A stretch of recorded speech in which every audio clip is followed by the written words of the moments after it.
Man, I cannot wait till we have some intro music on this channel. I'm gonna come in, just catch the rhythm. Guys, it's been a tough work week. We're grinding it out. I'm here for you. 6 rules on how to get your personal finance right and increase your, or make your portfolio trend in the right direction. Hope everyone's having a great week. To close the month out strong. Let's dive right in. I'm Paul. This is What the Financial. Rule number 1, know your numbers. We need, and be super honest, I think I've said this before, piece of paper, line down the middle. What money do you bring in every month? What money do you spend every month? Quick example, 10,000 in, totally made up number, 1,500 out, 1,000 out, rent, food, car, whatever. In minus out equals free money a month. If this is a negative number, that means you're spending more than you're making. And that's not sustainable. You'll either go into debt or you'll use all your savings. Do this exercise ASAP and then determine if you are spending less than you make. I'm going to say something a little crazy. I don't think anyone should be spending more than 75% of their income. That's generous. For me personally, I spend around 25% of my income. I'm pretty extreme with it.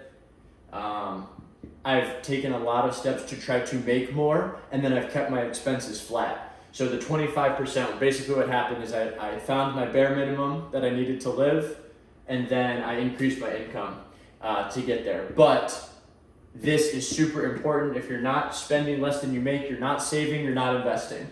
There's rule number 2. Rule number 3, pay off your credit cards today. If you have $8,000 in the bank and you owe $2,000 on a credit card that you're paying the minimum on, pay it off today. There's a reason that credit card companies are huge businesses. They make a ton of money off of people that are paying the minimum. It's okay to have a credit card. There are some people that are a little bit more extreme and they say don't do it. It's good if you're not disciplined, but if you can pay it off every month, you can have it. Pay off your cards. Just as a quick example, if you have a $3,000 balance on your card and you pay the minimum, over 24 months, you're paying $925 in interest. So beyond that $3,000 plus the $3,000 in purchases. So you're paying almost $4,000 on $3,000 of purchases. That's idiotic. You're paying to borrow money that's sitting in your bank account. Do not do this. Pay off your cards. Let me get a little flip going. Ooh, there we go.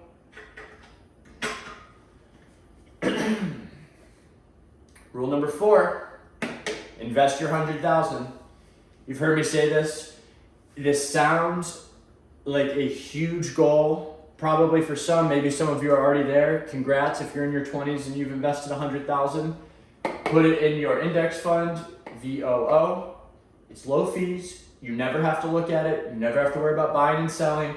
If you get up to $100,000 today, let's say folks who are watching this are in their mid-20s or younger, in 30 years, you'll have $3 million. You put $100,000 away today, in 30 years, at a 10% return or so, you're gonna have $3 million. This is better than a 401k, in my opinion. It's more liquid. You can watch it grow, put it away, and just forget about it. Super key. And then after, I think once you save up that first $100,000, if you're interested and you like investing and you're willing to put in the work, we can go over some books to read. We can go over how to analyze an individual stock. I will be doing a more advanced video series. Maybe I'll make it a playlist or whatnot. But this is step number 1 for anybody. It gets your feet wet. Again, if you're a little nervous, do $1,000 at a time, do $500 at a time, whatever you can do. Invest your first $100,000. Rule number 5, if you know me, you know that I say this. It's in red because it's that important.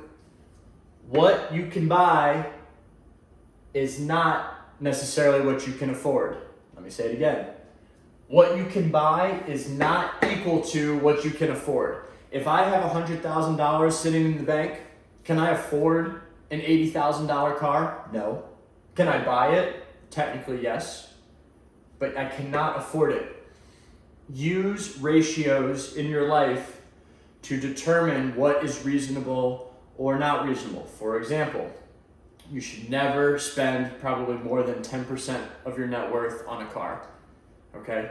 So, if you have $500,000 in the bank, you can buy a $50,000 car. Doesn't it just feel a little imbalanced if your net worth is $10,000 and you take out a loan on a $60,000 car?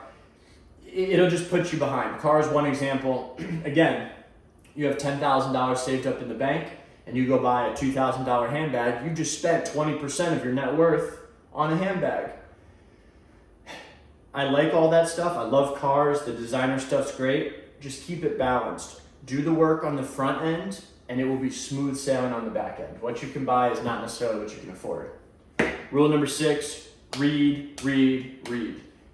Intelligent Investor, One Up on Wall Street, Thinking Fast and Slow, How to Win Friends and Influence People by Dale Carnegie. That book, incredible. I'll go over some reading list or a reading list for you guys, and maybe just do some book reviews in case you don't have the time to go through and actually read cover to cover. But this is how you develop. It's how you expand your mental toolbox, and you can do 1 through 6 a bit better.